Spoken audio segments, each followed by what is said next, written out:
share with you another breathing technique today. So this breath is called breath of 10. So come into a seating posture on a chair, on a cushion. Maybe your broken foot is extended and lifted up. Position that you can comfortably hold with a long spine.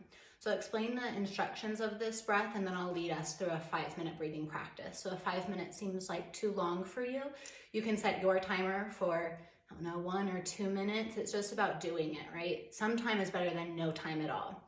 I remember when I first started meditating and doing breathing practices, like 5 minutes, 11 minutes felt really long. So I had to start with like 1 or 2 and then slowly build my way up. Now I love breathing practices. The reason I'm wanting to teach you this breathing practice is because I've fallen into doing it every day because I really like the effect. So again, this breathing practice is called breath of 10, and it's also called becoming disease free. So we can look at disease as like having a disease, some kind of sickness, right? We don't want some kind of sickness. We can do this to help prevent having a disease. I like to break that word down even more and look at it as dis-ease, dis as being not having and ease being something we want. So dis-ease is not having a quality of ease in our life. And I do feel deeply that after I do this exercise, this breathing practice, I experience so much more ease. Okay, so I'll sit up nice and tall, eyes are closed. I always turn my eyes up towards the third eye to cleanse subconscious patterns, right? It's the undercurrent that takes me away from where I want to be going. It's the like negative self-talk or criticism or the stuff that I don't want to be showing up that still shows up. A lot of that is this subconscious training of our mind. So whenever we breathe and we close our eyes and we train our gaze in and up, we're helping cleanse that subconscious patterning. So you'll close your eyes, sit up nice and tall, pushing down through the sit bones, lifting up through the crown of your head.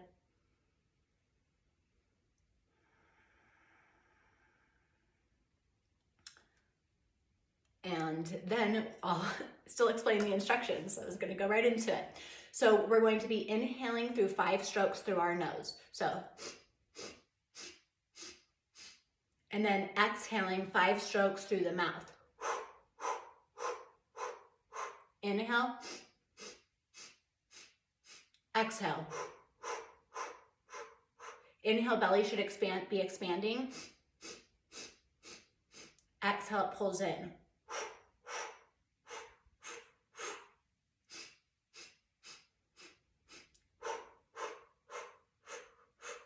We're going to be doing a clapping motion with our hands, so the forearms will be parallel to the floor, and the arms are going to do a clapping motion, but they're going to stop about 6 or 8 inches away. So,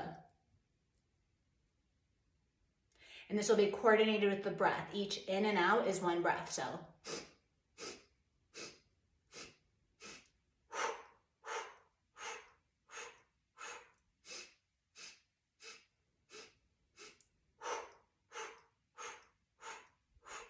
So you'll find your own rhythm that works for you. The beginning of doing this too, you have to figure out like how big should each section be so you can do one whole breath. And a lot of this is learned through time. So better than trying to do this one time with me, I would try to do like 2 minutes every day this week. And you'll find that you like begin to learn it and you begin to look forward to it, especially because of the results. I think you'll be getting this ease, this quality of ease after. My favorite part of this meditation is the way it ends. So after you've done the time you've decided on, you'll take a deep breath in. The first time you'll put your hands over your eyes and press firmly, sitting nice and tall, and you'll hold your breath for up to 20 seconds. Can count in your head. If you can't get to 20, that's okay. That's built up with time. And then you'll exhale completely. Inhale again. So I'm going to push your hands into your heart. Again for 20 seconds, and then you'll exhale completely. Last one, inhaling deeply, pushing your hands into your navel. Spine is tall, shoulders are relaxed, suspending into your own energy, into your own core essence, and then exhaling.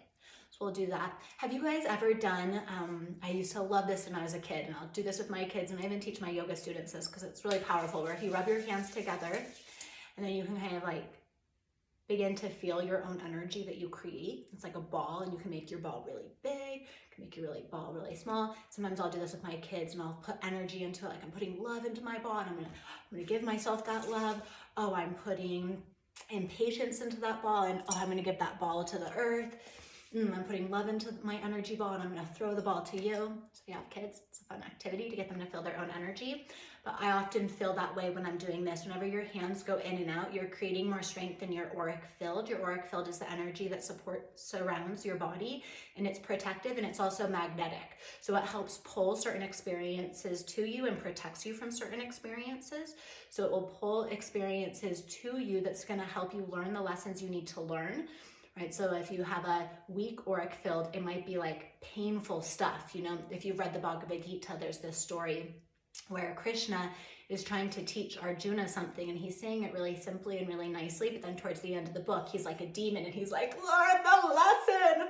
Right? I often feel that from my life, where it's like the universe was like, maybe don't make that decision. You're still making it. Stop doing that, Kim. Kim, stop making that. Okay, bam, this is going to happen, right?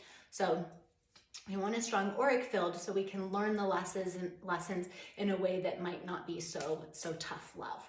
Okay, let's begin. So I'm going to set my timer for 5 minutes. Staying up nice and tall, shoulders down the back, crown of the head lifted, eyes are turned in, gazing in and up. Take a few rounds of breath and notice where the breath moves in the body. And if your body's not already doing it, as you inhale, allow the low belly to expand out as the breath comes in. And as you exhale, use your core to pull the belly towards the spine, expelling the breath out.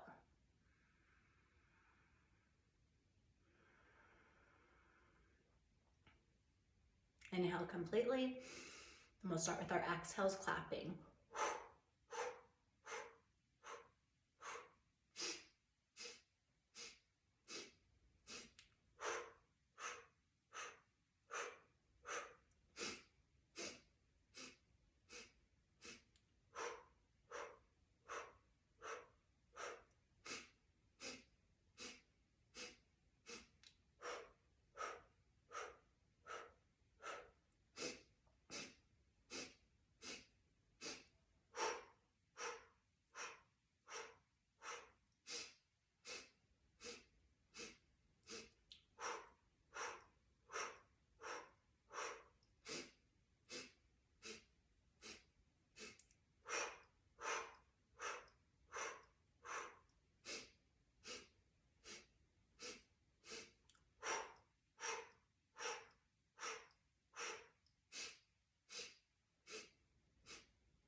If your mind wanders, bring it back to the breath.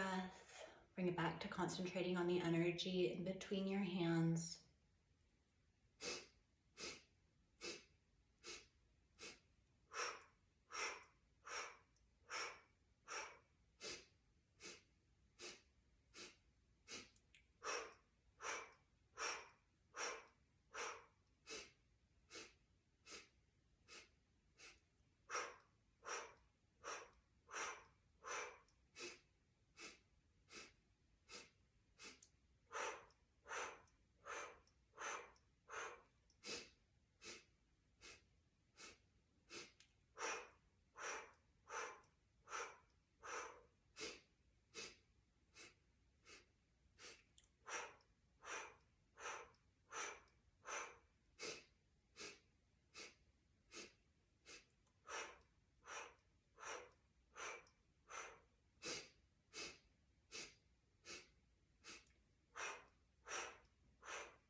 Less than a minute left.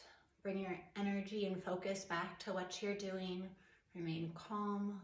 Concentrate on the energy of your hands and breathe powerfully.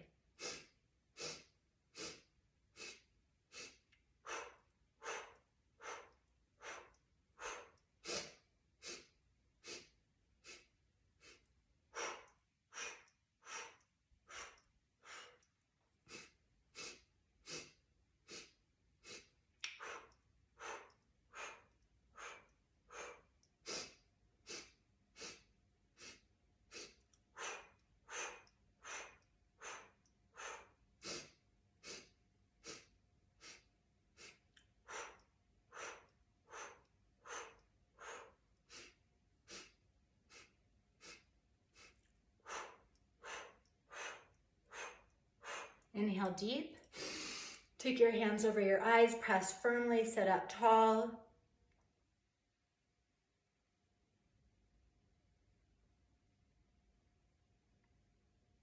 If you feel like you need to exhale, sip a little bit more air in.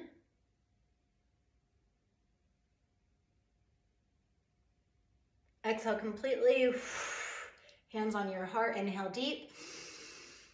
Squeeze and lengthen, eyes in and up, attune to yourself.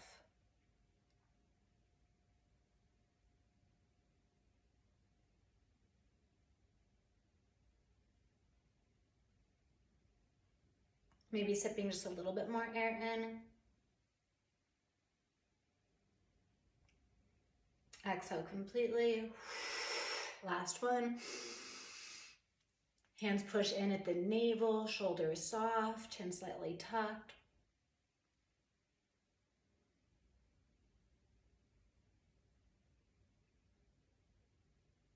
Maybe inhale a little bit more.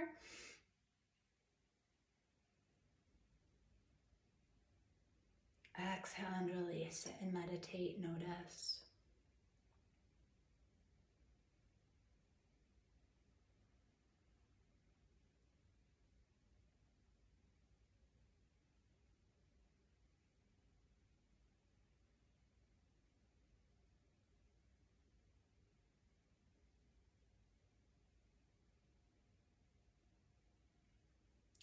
Can you feel more ease in your system, your body, your mind, your heart, your spirit? Let your eyes softly open. Let me know what you thought. I encourage you to do this whenever you can. One way I get in meditations is I'll drive somewhere and I'll try to get there a little bit early, and then in my car I'll do the meditation. So it's just about trying to fit it in when you can, so that you can do it and you can enjoy the effects of these practices. Thanks so much for watching. I've been getting a lot of comments from these breathing videos. It makes me really happy to be able to share them, especially while I'm not teaching laid up with my broken foot. Sat Nam.